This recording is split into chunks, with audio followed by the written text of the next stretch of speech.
Freya? Yeah, Freya. Okay. It's happening again. Maybe Innocent does better this time. I don't think that was the case in the last game, but hey, this might work better. They have a different of a draft, but I still have to lean towards Alter Ego's draft here too. Just when you think you know them, they don't. Maybe that's why they have 3 masks. Yeah. Well, I also feel like there is somewhat of a clear idea as to why they are trying to stick with the Baksha going up against the Leomord. It's just that execution-wise, Alter Ego tends to get really messy in a good way that they can't really complete the steps that are necessary for us to see what the idea is all about. Although in terms of mobility, it's still definitely going to be there. Yo, big whiff by Sakai's there. Pops the retry and doesn't even get the camp. He will have it back up before Turtle, but still, the pressure is on, and you can see it in little things like that. Yeah, they want to go ahead and push a lot of lanes too. A whole lot of concussive blasts here, of course. Again, this is Cram using the Sora in the XP lane with a concussive blast as well instead of the Brave Smite. Now, this is the problem with it. Like we saw on the Swiss stage, man, you know, Nino's got the Valentina with Brave Smite, Festival of Blood, and we saw it before where that Valentina pick that took the Sora ultimates and everything else was the better Sora. You know, it was like cosplaying a better version, and Nino could potentially do that here depending on how this lane breaks out. Yes. Not only that, but I have to really commend Alec here. One of the most diverse roamers throughout the course of M7. Probably, he might even have the most unique hero picks himself in the roam specifically, but you know, because this is not a hero, like Guinevere is not a hero that does too well. I think it had an 18% win rate or so. Yeah. But you know, seeing Nino holding on to that ultimate, Turtle's up, they've got position in favor for them. Yeah, and coupled with these heroes, right? You could see the synergies come into play, especially with the copied ultimate from Cram that Nino could potentially combo with Alec later on. But speaking of, Alec is low. Ooh. Fury comes down, a lot of damage on Yasuke. Cram gets first blood. Now they're trying to respond though. A lot of damage on Yumes. Nino able to pick up the kill, but a response back. We're 2.5 minutes in and it's already 3 kills, 4 kills. Make it 5. Oh, make it more, baby. Arfi, let's lock on to Sakai's here. Can he get the final shot? Sakai's just trying to get away. One more hit, and Arfi finds it. 4-2, a Turtle into the hands of SRG. The Turtle not worth it, man. A lot of those kills went over to Alter Ego, and then you have 2 on Arfi now. So, again, they're going to find themselves in the same position as before, but even better of a start for Arfi. Yeah, we might actually beat Game 1's record of number of kills in whatever number of minutes, because so far it's been action-packed. Even Cram this time around, compared to game number 1, he's really trying to fight. And that's also mainly because you could say that he is on a Sora. He is the guy that's expected to do that, especially during those first few objective takes that you see. But so far, there's no significant lead just yet between any of these two. Probably the most for Alec, because you get to see him get poked down quite often. And it's not him landing the spatial migrations all the time, but I don't think that's going to be completely necessary, because you could rely on other members of Alter Ego to just follow up, even though you miss. Oh, the 1v1, and Cram wins it out. All right, you're not better than me yet, basically, is what Cram said. Interesting that they just kind of battled out there, but that's what to expect. And with this, all right, they keep it together. Yeah, so far everything's still going good for Alter Ego Esports here, although compared to the past rotations we've seen from them, there hasn't been much towards the top lane. So Innocent and RP, they're still relatively free, but despite that, it's interesting to see that RP is on a 2-0 already.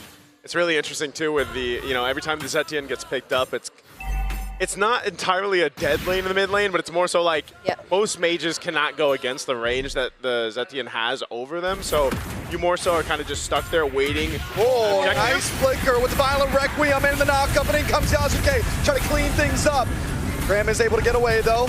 Alter Ego gonna clear the wave and move up onto the Turtle. Huge for Selangor Red Giants. Cram is still alive though without the flicker. Alter Ego. Gun onto Alec. Sakai's looking for another shot. Alec forced to run away. Now Hijime and Nino on the way.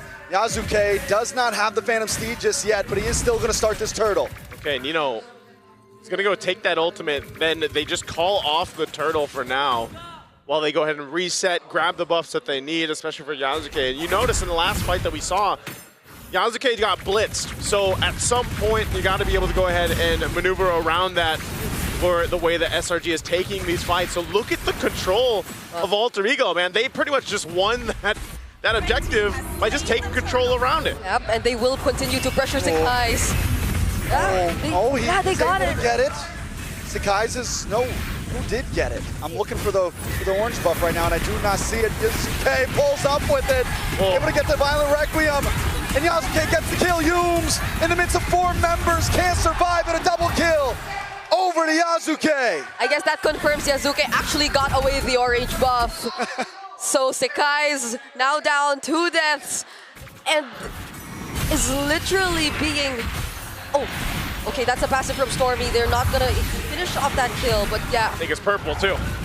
All resources almost gone for you. Yeah. Oh, Stormy. Stormy got it. Oh. Sorry, I knew Yasuke didn't get it. Okay. All right, back to reality. Well, flicker used.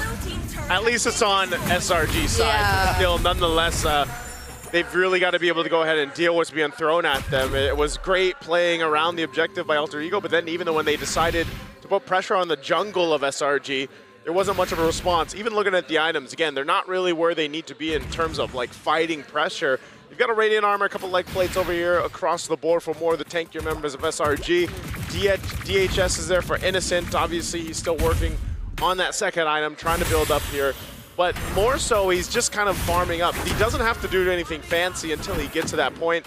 And as we always say with Claude, that's kind of like that. It's that card that you have in the later ports of the game, the mid game, late game, especially when the Trinity is there. And as long as Innocent can farm up, that's great for him. But more so, like we've seen, when a Freya is across from you, that's not everything, right? And at the same time, Alter Ego continues to build up. Jermaine just got that Sky Piercer in the way he's been playing. It might be big. The backside Cram able to get the Shifting Clouds. The Fury comes down and the stun doesn't matter. Sakai's now moving on to Yasuke, but Yasuke's still up. Cram getting low. In comes Arfi, diving on top of Sakai's. Arfi looking for the kill as Cram falls short on the top side of the fight. But in comes the Blazing Duet, and Innocent is immobilized. There's nothing he can do.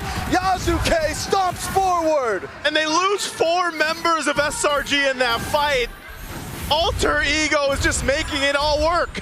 Yep, without Stormy there first, it was a massive problem here for SRG. Cram too decided to continue what was started. He was split up, he was separated from the rest of the members, but Alter Ego had enough damage to deal with him. Now when they decided to shift, even when Innocent was there, even when there was a decent amount of damage coming in from the Blazing Duet, you know how Alter Ego plays. They're just all over the place, so nowhere is safe, not even with the BMI. Man, not even, oh no, they're gonna go again. The lock on. Hijime able to get some nice chip damage and they're all brought back. Yasuke low and he gets the kill on to Yumes. Alex is trying to get away with the Fury of the Phoenix. Bashes them down in the bottom side. Keeping our eyes on Nino. Oh! He finds the kill onto Stormy and it's nothing but Innocent standing. The fight looked so good for a second for SRG, but they lose 4 again, back to back. Nino on this Valentina, who's, I don't know, he's been using more of the Sora ultimates than Cram has ever did. And we have to take a look at the instant replay to see how things actually broke out. So if you were to focus on Innocent, definitely it looked really okay, because it was coupled with the crowd control that Cram was actually able to use on the Sora. But those last minute dodges from the Fury of the Phoenix and this tanky mode that you get to see from Nino in the Shifting Clouds. That's what I'm saying, that minor adjustment and not getting hit by the Fury of the Phoenix. Oh, traction pulse thrown out, man. AE is not letting up at all. They want to go ahead and take the buffs if they can. And I think SRG really wants to keep this side of the jungle. Oh, big dive from Arfi! And the knockup as well with a Violent Requiem. A beautiful Shifting Clouds comes in. And now members are dropping on each side. Arfi though still standing strong. He takes him down. And Sekai's will be the last to drop. Yasuke with a triple. And Arfi gets thrown the other 2. Yeah, a couple fell from Alter Ego, but man, oh man. SRG just keeps throwing their bodies into a wall, and that wall is Alter Ego. And now, how unfortunate is it for SRG that it's Arfi and Yasuke who are still left alive at that moment? No one could hold them down.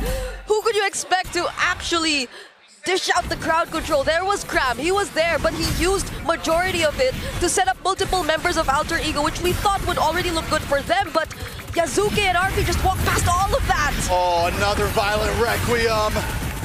But in the backside, Yazuke doesn't care about the bullet. Nice! He's gonna smash right through. And a nice Arfi on Stormy. There's no escaping back on the other side. Hijime finds Cram. And Set Guys is all alone once again. Alter Ego has done it time and time again. They'll do it for the third time. They'll make their way to this bottom turret as Yumes has to watch. They're gonna force it again. No Holy Shields. They've already taken out the mid and bottom lane. Holy Shields, it's Yumes alone! Alter Ego have been playing too long today, but Innocent's gonna come out. Alter Ego's forced to back off. And Yazuke takes the Lord. First Lord of the game. And Inhibitor's already broken. Dude, at this point for SRG, I would almost just say, man, like, I mean, think about how many team fights there's been. And I would be thinking, man, we have this, but then all of a sudden we don't. And that's in a weird position to be in because your biggest damage dealer, which is usually the Claude like we mentioned. Whoa, Purify was used, by the way. The Purify is gone now for Innocent, and Lord is making its way down bot. Yeah. This is going to be even tougher. He's going to have to rely on some defensive items and fancy footwork to make this work. They're going to go for the base. Holy Shields pop.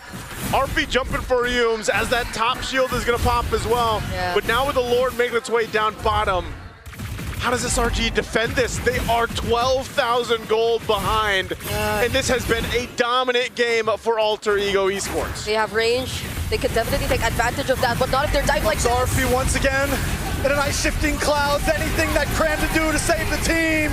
But it's not going to be enough. Yazuke brought low, Stormy able to try to do something. All members still standing! And Nino